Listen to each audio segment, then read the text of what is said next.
یہ میری فیوریٹ ترین حدیث ہے حدیث قدسیوں میں سے، صحیح مسلم میں کتاب البر والصلہ چیپٹر کے اندر حدیث قدسی، الفاظ اللہ تعالیٰ کے، فرمان اللہ تعالیٰ کا نبی صلی اللہ علیہ وسلم کے مبارک منہ سے۔ سیدنا ابو ذر غفاری رضی اللہ تعالیٰ عنہ نبی صلی اللہ علیہ وسلم سے بیان فرماتے ہیں کہ اللہ تعالیٰ فرماتا ہے، نمبر 1، اے میرے بندو، میں نے اپنی ذات کے اوپر ظلم حرام کر دیا ہے اور اسے تمہارے درمیان بھی حرام کر دیا ہے، لہذا تم بھی ایک دوسرے پر ظلم مت کرو۔ نمبر 2، اے میرے بندو، تم سب گمراہ ہو سوائے اس کے کہ جسے میں ہدایت دوں، تم مجھ سے ہدایت طلب کرو، میں تمہیں ہدایت عطا کروں گا۔ نمبر 3، اے میرے بندو، تم سب بھوکے ہو سوائے اس کے جسے میں کھانا کھلا دوں، تم مجھ سے کھانا طلب کرو، میں تمہیں کھانا کھلاؤں گا۔ نمبر 4، اے میرے بندو، تم سب ننگے ہو سوائے اس کے جسے میں لباس پہنا دوں، تم مجھ سے لباس مانگو، میں تمہیں لباس دوں گا۔ نمبر 5، اے میرے بندو، تم رات دن خطا کرتے رہو اور میں ہی تمہارے گناہوں کو بخشوں گا، تم مجھ سے مغفرت طلب کرو، میں تمہاری مغفرت کروں گا۔ نمبر 6، اے میرے بندو، تم میرے نقصان تک نہیں پہنچ سکتے، تم مجھے کوئی نقصان نہیں پہنچا سکتے، نہ تم مجھے کوئی نفع دے سکتے ہو اور نہ میرے نفع تک پہنچ سکتے ہو۔ نمبر 7، اے میرے بندو، اگر تمہارے اگلے اور پچھلے انسان اور جن سب کے سب مل کر اس پرہیزگار شخص کی طرح ہو جائیں جو تم میں سب سے پرہیزگار ہے، تم میری بادشاہت میں کوئی اضافہ نہیں کر سکتے۔ اے میرے بندو، نمبر 8، اے میرے بندو، اگر تم اگلے پچھلے انسان اور جن سب کے سب اس گناہگار شخص کی طرح ہو جائیں جو تم میں سب سے زیادہ گناہگار ہے، میری بادشاہت میں کمی نہیں کر سکتے۔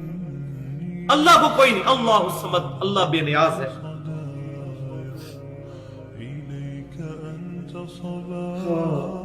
نمبر 9، اے میرے بندو، اگر تمہارے اگلے اور پچھلے انسان جنات سب کے سب مل کر ایک میدان میں اکٹھے ہو جائیں اور مجھ سے سوال کریں تو ان میں سے ہر ایک کو اس کی خواہش کے مطابق عطا کروں گا، میرے خزانے میں اتنی کمی بھی نہیں آئے گی جتنی ایک سوئی کو سمندر میں داخل کرنے سے۔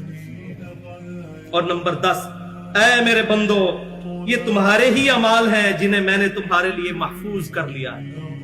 کتنا قدردان ہے اللہ، ہمارے اعمال محفوظ کرتا ہے، قیامت والے دن جزا دے گا۔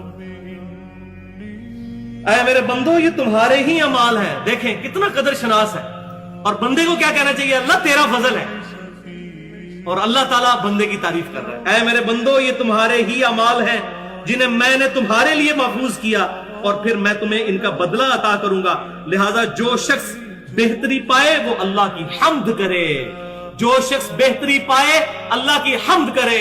الحمدللہ رب العالمین، سبحان اللہ و بحمدہ عدد خلقہ ورضا نفسہ وزنت عرشہ ومداد کلماتہ۔